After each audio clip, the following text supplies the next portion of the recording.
મિત્રો, જ્યારથી આ ભારતીય જનતા પાર્ટી દ્વારા જે આપણા ડેડિયાપાડાના ધારાસભ્ય ચૈતરભાઈ વસાવાને જેલમાં ખોટા કેસોમાં સજા કરવામાં આવી છે, ત્યારથી જ નર્મદા જિલ્લાનું જે ફોરેસ્ટ વિભાગ છે એ એક્શનમાં આવ્યું છે અને જે વર્ષોથી આદિવાસી સમાજના લોકો સનદની જમીનો, જંગલની જમીનો જે વર્ષોથી ખેડે છે, આજે તેવા લોકો પર લાઠીચાર્જ કરે છે અને ખોટા કેસો કરવાનો પ્રયત્ન કરે છે. 2002 અને 2003 થી લઈ જે ખેડૂતો વર્ષોથી ખેતી કરે છે, અત્યારે ચોમાસાની ઋતુ છે, આજે તે સમયે આ ખેડૂતોને ખેતરોમાંથી બહાર કાઢી મૂકવામાં આવે છે, એમની પર લાઠીચાર્જ કરવામાં આવે છે, ખોટા કેસોમાં એમની પર ગુનો નોંધવાનો પ્રયત્ન કરે છે.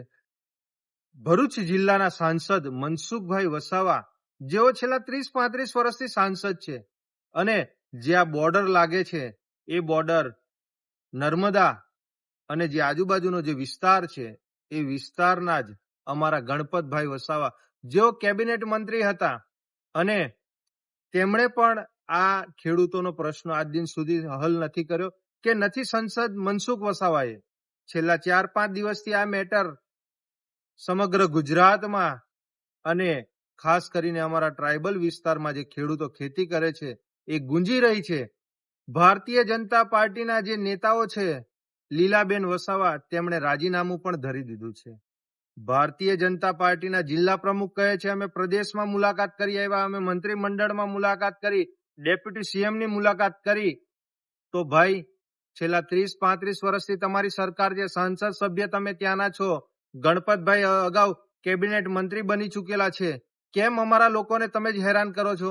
આદિવાસી સમાજને કેમ ટાર્ગેટ કરવામાં આવે છે? આજે એ લોકો પાસે નથી બીજી કોઈ જમીન ખેતી કરવા માટે કે નથી કોઈ એમની પાસે ધંધો વ્યવસાય, એ લોકો બેરોજગાર લોકો છે. અત્યારે ચોમાસાની ઋતુ છે, એમને ખેતી કરવા દો, એમને હેરાન કરવાનું તમે બંધ કરો.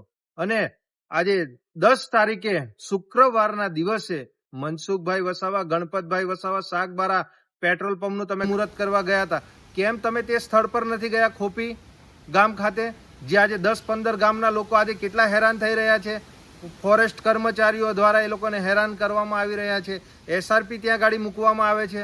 ભાઈ, તમારા મત વિસ્તાર છે, આ તમારા એક જવાબદાર વ્યક્તિ છો તમે, સાંસદ, અને ગણપતભાઈ કેબિનેટ મિનિસ્ટર રહી ચૂકેલા છે, તેમ છતાં કેમ નથી જતા? તમે સાગબારા તમે જઈને આવ્યા તો કેમ એ ખેડૂતોની વેદના સાંભળવા નથી ગયા? એ ખેડૂતો જોડે અન્યાય અત્યાચાર થાય છે, કેમ તમે એ બાબતે ફક્ત લેટરો જ લખો છો? આ લેટરો બેટરો લખવાનું એ બધું બંધ કરો અને જે પ્લેટફોર્મ પર રજૂઆત કરવાની છે, જે લોકોને ન્યાય અપાવવાનો છે, એની વાત કરો. લેટરો તો ભૂતકાળમાં ઘણા બધા સામાજિક આગેવાનો પણ લેટરો આપે છે, આવેદનપત્રો આપે છે અને મુખ્યમંત્રી, પ્રધાનમંત્રી, રાષ્ટ્રપતિને પણ લેટરો લખે છે. પણ આજે તમે આટલા લેટરો આપવા છતાં કયું કામ તમે કર્યું? જણાવો અમને.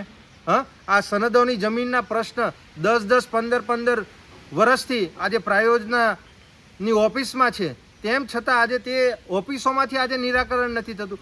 એ સનદની જમીનોની મિટિંગ નથી થતી અને તમે કહો છો કે અમે લેટરો. આ ફક્ત એક વ્યક્તિનો પ્રશ્ન નથી, સમગ્ર નર્મદા જિલ્લાનો પ્રશ્ન છે. નર્મદા જિલ્લામાં ઘણા ખેડૂતોને આજે સનદની જમીનોના જે દાવા છે આજે પેન્ડિંગ છે, આજે તેની મિટિંગો નથી લેવાતી અને તમે અહીંયા ગાડી લેટરો લખવા એ કરો છો. ભારતીય જનતા પાર્ટી આ ખેડૂતોના નામે રાજકીય રોટલા શેકી રહી છે. એમના જિલ્લા પ્રમુખ હોય, એ ધારાસભ્ય હોય કે પછી સાંસદ સભ્ય હોય કે ભાજપની આ આખી ટોળકી, એમનું ક્યાંય ઉબજતું નથી.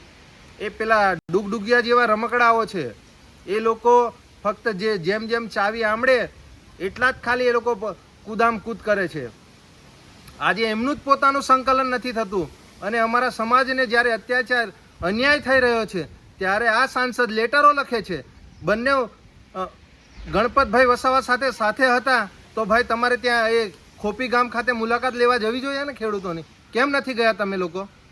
એટલે ખોટી રીતે લેટરો લખવાનો, ખોટી રીતે અમારા લોકોને ભરમાવાનો એ બધું બંધ કરો. ભારતીય જનતા પાર્ટીની કેન્દ્રમાં સરકાર છે, રાજ્યમાં સરકાર છે, તેમ છતાં આજે અમારા લોકોના આજે પેન્ડિંગ દાવાઓ પડેલા છે. આજે સનદોની જમીનોનો આજે નિકાલ નથી થતો.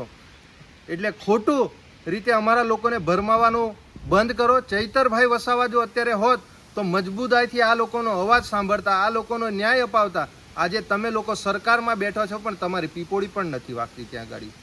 નિરંજનભાઈ વસાવા, આમ આદમી પાર્ટી, નર્મદા જિલ્લા પ્રમુખ.